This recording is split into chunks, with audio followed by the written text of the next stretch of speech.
48 application கையில் ஃபுல்லாயிருங்களா? College எப்பவுமே ஃபுல்லாக ஃபஸ்ட்டு கிட்டே ஸ்போர்ட்ஸ் ஆஃபீஸர்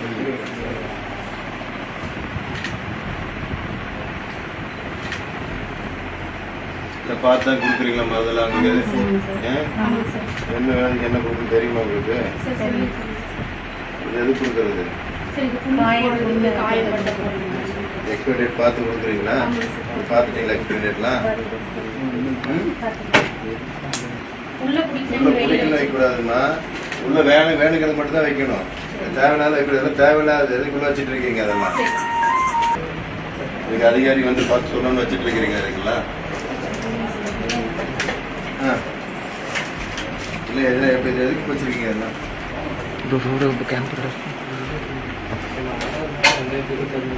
அடுத்து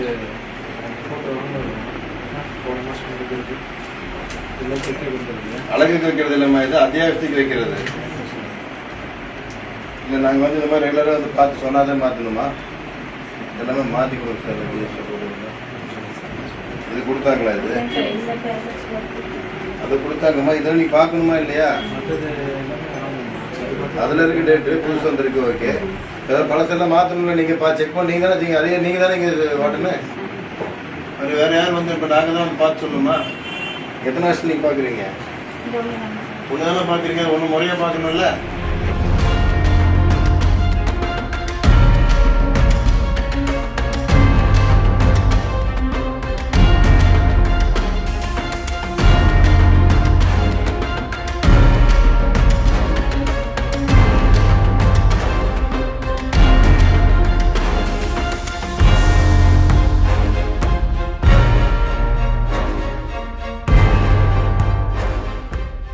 நீங்கள் என்ன சாப்பிட்டீங்க?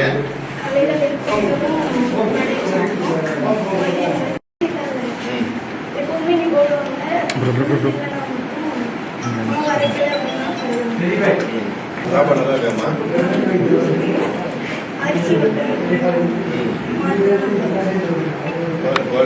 மாற்றி கொடுங்க.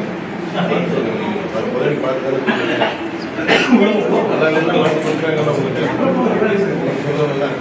அப்படி கேட்குறீங்க.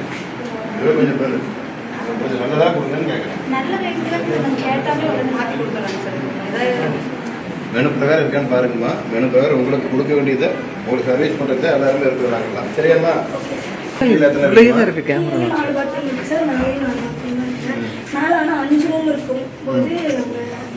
மேலே ஸ்ட்ரென்த் அதிகமாக இருந்தால் அது சொன்ன பார்த்தீங்கன்னா அதே தான். அங்கேயும் பத்தாது. கீழே கூட அட்ஜஸ்ட் பண்ணிக்காங்க. மேலே வந்து உங்களுக்கு 60 பேர் 70 பேர் மேலே மட்டும்.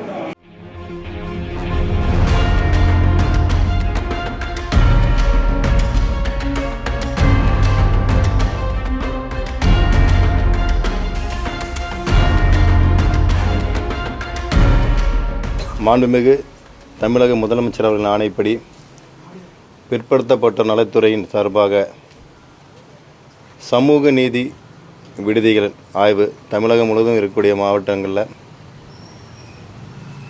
பல மாவட்டங்களில் வந்து ஆய்வு செஞ்சிட்ருக்குறோம்.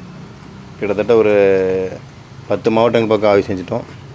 அதன் ஒரு பகுதியாக திருப்பூர் மாவட்டத்தில் இன்று ஆய்வு மேற்கொண்டு இருக்கின்றேன். இல்லை மாணவிகிட்ட மற்றும் இங்கே பணியாற்றக்கூடிய ஊழியர் அவங்ககிட்டலாம் வந்து கருத்துக்கள் கேட்குறோம். அவங்களுடைய தேவைகள் இங்கே பூர்த்தி செய்யப்படுகிறதா, அவங்களுக்கு குறிப்பிட்ட நேரத்தில் அவங்களுக்கு உணவு பரிமாறப்படுகிறதா, மற்றும் அவங்களுக்கு குறிப்பிட்ட அளவுக்கு அட்டவணையில் இருக்கக்கூடிய உணவுகள் பரிமாறப்படுகிறதா என்பதை பற்றி அவங்ககிட்ட விசாரித்தோம். பெரிய அளவுக்கு இல்லைனா ஒரு சில குறைபாடுகள் இருக்கிறது. அதை நிவர்த்தி செய்ய வேண்டிய ஆலோசனையில் வந்து அதிகாரிகிட்ட சொல்லியிருக்கிறோம். இது முதன்முறை என்பதனால் அவங்ககிட்ட முதன்முறை ஆலோசனை மட்டும் சொல்லியிருக்கிறோம். இது மீண்டும் தொடரும் பட்சத்தில் நடவடிக்கை கொஞ்சம் கடுமையாக இருக்கும் என்று தெரிவிச்சுக்கோங்க. இல்லை அதான் சொல்லலை சார், அதெல்லாம் வந்து அவங்களுக்கு முதல் முறையில் அவங்களுக்கு சொல்லியிருக்கிறோம். இனிமேல் வரும் அடுத்த இதில் இந்த மாதிரி வந்துச்சுன்னா கடுமையான நடவடிக்கை இருக்குங்கிறத சொல்லிட்டேன் சார். இது வரைக்கும் யாருக்கு பயன்பாட்டுக்கு கொடுக்கல, கொடுக்காது. அதனால் வந்து இதை பற்றி நான் வார்னிங் சொல்லியிருக்கிறோம். பயன்பாட்டுக்கு வரக்கூடாது. இனிமேல் வந்து அவங்களுடைய தொடர்ச்சியான முறையில் வந்து அவங்க அதெல்லாம் மறுசுழற்சி பண்ணணுங்கிறத சொல்லியிருக்கிறோம். அது சரி பண்ணுவாங்க, நம்பிக்கை இருக்குது. அது தவறும் பட்சத்தில் நடவடிக்கை கடுமையாக இருக்குன்னு இந்த தெரிவிச்சுக்கிறேன். சார், ஸ்டூடெண்ட்ஸ் கிட்ட கலந்துரையாடினீங்களா? அவங்க என்னென்ன டிமாண்ட் வச்சுருக்காங்க சார்? ஸோ அவங்க டிமாண்ட் டாய்லெட்டுக்கு வந்து பத்தாதுங்கிறத சொல்லியிருக்கிறாங்க. அவரோ வந்து பிளான்ட் வந்து பெரிய இதில் கேட்டிருக்காங்க, பிளான்ட் கேட்டிருக்காங்க. ஸோ அதுக்கு உண்டான ஆவணங்களை செய்து தருவதாக சொல்லியிருக்கோம். இப்போ திருப்பூரில் தொழிலாளர்கள் வந்து அதிக அளவில் இருக்காங்க. அதுலேயும் இந்த பிற்படுத்தப்பட்டவங்களுக்கு இந்த மாதிரியான ஒரு தங்கும் இடம் இல்லை அந்த மாதிரி இது நம்ம பண்ணுறதுக்கு ஏதாவது நம்ம துறை சார்பு ஏதாவது? ஸோ இது பாலிசி டிசிஷன். மாண்புமிகு முதலமைச்சர் அவர்கள் அதுக்குண்டான தேவைகளை உங்கள் சொல்கிறீங்க. உங்கள் பத்திரிகையாளர் நண்பர் ஒரு கேட்டார்னு சொன்னால் நான் சார்கிட்ட சொல்கிறேன். அதுக்குண்டான ஆவணங்களை சார்கிட்ட பேசி பாலிசி டிசிஷனில் எதாவது வர முடியும்னு பார்த்துக்கேன். ஏன்னா புலம்பெயர் தொழிலாளர் நிறைய இருக்காங்க சார். அவங்களுக்கு ஒரு தங்க விடுதி இங்கே கிடையாது. நிறைய பேர் வாடகை வீட்டில் சும்மா அந்த சின்ன சின்ன வீடுகளில் தங்க வைக்கிறாங்க. அதுக்கு அரசு ஏதாவது விடுதிகள் மாதிரி ஏதாவது கட்டித்தருக்கு இந்த மாவட்ட ஆட்சியர்கிட்ட மட்டும் அவங்ககிட்ட எல்லாம் கலந்துரையாட்டு அதுக்குண்டான தேவைகளும் அதுக்குண்டான செயல்பாடு எடுத்து எந்த மாதிரி செய்ய முடியுங்கிறது கலந்து ஆலோசிட்டு உங்களோட கருத்தாகவே எடுத்துக்கலாம். யாராக இருந்தாலும் எல்லா பப்ளிக் தானே, அதை எடுத்து அதுக்குண்டான டிசிஷன்கள் அது கூட கலந்து ஆலோசனை அதுக்குள்ள பண்ணலாம், பார்க்கலாம் சார். பிளே ஸ்டோர் மற்றும் ஆப் ஸ்டோரில் இருந்து பாலிமர் செயலியை QR கோடு மூலம் பதிவிறக்கம் செய்யுங்கள். செய்திகளை உடனுக்குடன் பெறுங்கள்.